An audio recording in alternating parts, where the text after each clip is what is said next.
Hi, welcome back to Velo News TV. I'm Neil Rogers on location in Girona, Spain. This is the second part of an interview with Garmin Chipotle team manager Jonathan Vaughters. Jonathan, we talked a little bit earlier about the 2008 season, sort of goals met going into the biggest race of the year. I want to talk a little bit about the Garmin Chipotle Tour team. Let's start with two big off-season signings that we thought we'd see at the Tour, and for one reason or another won't be, and that's Dave Zabriskie and Tom Danielson. I know both were iffy. Can you talk a little bit about the decision with both guys? I mean, obviously Dave injured, Tom maybe coming back from an injury, not where he was. Had to be a little disappointing because I know originally when you signed these guys, you were probably expecting to see them at the Tour.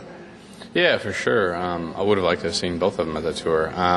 Zabriskie, it's pretty simple. Like he just he fractured his L1 vertebrae, and although he's riding again and he's training pretty hard, he just wouldn't be ready for a 3-week tour that quickly.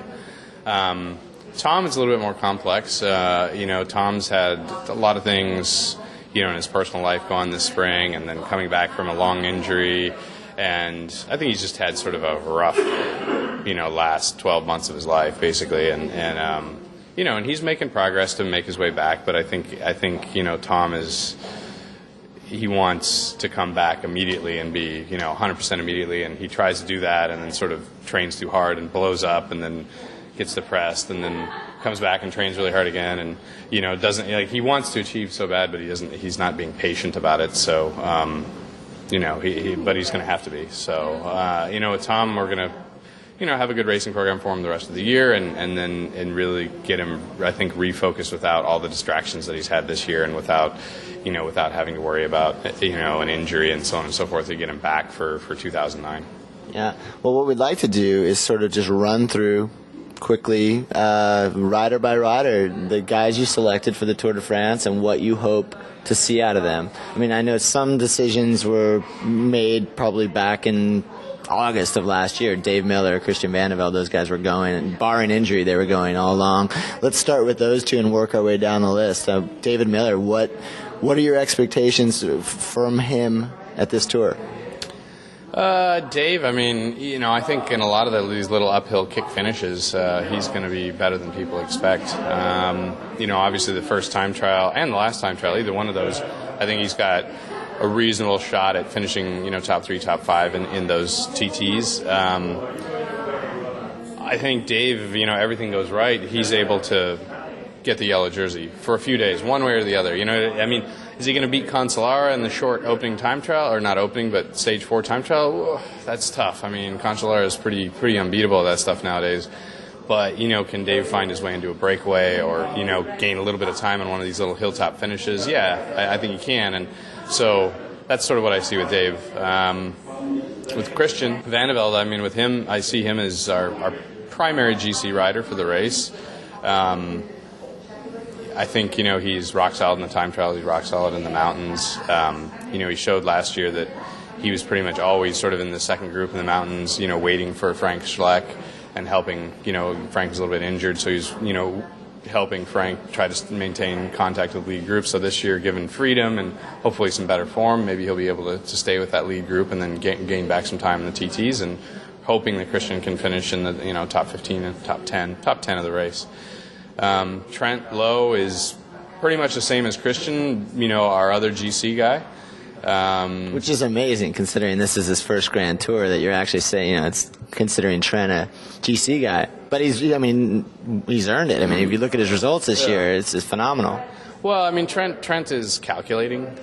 He knows how to mete out his efforts very well, and I think that's just what he's suited to doing is riding riding the lead group in the mountains, and then it's just sort of being consistent every day. That's what Trent's good at. So if he doesn't work out for him and he has a couple bad days because he's a young rider, that's fine. There's really no pressure on him. But we go into the race thinking of him as sort of our second GC guy and potentially someone for the young jersey. Ryder Hesjedal. All right. Riders. He's a stage hunter. Obviously he's going to help the team out a little bit, but he's good at those uphill kicks as well. But I think he's a rider that not a lot of people know a lot about. Has a pretty good little finish on him. Proved himself to be durable in the Giro. can handle himself well in the middle mountains. So I'd look for, Ryder's a stage hunter as well. Maybe has some GC aspirations, but I'm more looking at Ryder at getting in some big breakaways in maybe some of the Massif Central stages and maybe pulling off a stage win. Danny Pate. And Danny's similar to Ryder. Try to get him into some breakaways. To not put pressure on him, I'll say that he's in a support role, but, I'd be happy if Danny got off the road a couple of days. His first Grand Tour in May, the Giro d'Italia, finished 6th in the final time trial. Shows you that he still had a little something left in the tank after 3 weeks of racing, his first time doing a 3-week race. Yeah, Danny pretty much spent the whole Giro getting water bottles and riding the Gruppetto because I think he was scared of racing, for 3 weeks at that level. And then he opened it up the last day just to see if he could do something. And I think he saw, oh, geez, I guess the rest of the guys are pretty tired too. So now that we go into his second Grand Tour, if he's recovered and firing, which I think he is, I think he'll have the confidence to race as opposed to spectate. Will Frischkorn. Will's going to be, support rider.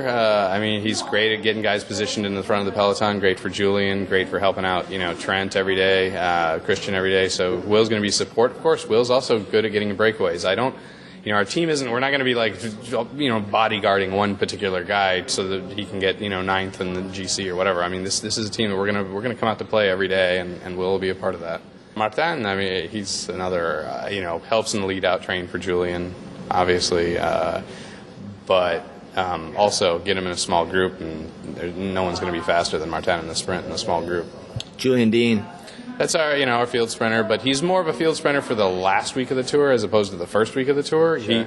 He doesn't, he sprints well when everyone else is tired, and he makes it over the little mountains pretty good, and so on and so forth. So Julian is our sort of days when the race splits up a little bit, or when everyone else is tired. Then we'll be looking for him to try to win the sprint. He's certainly a guy who can also win a bunch kick. If it just comes down to a small group, if he gets away, he's the fastest guy in the group. Yeah. And Julian's perfectly capable of handling himself in a breakaway. He's not a pure sprinter. He's a strong sprinter. Right. Magnus Bagstead.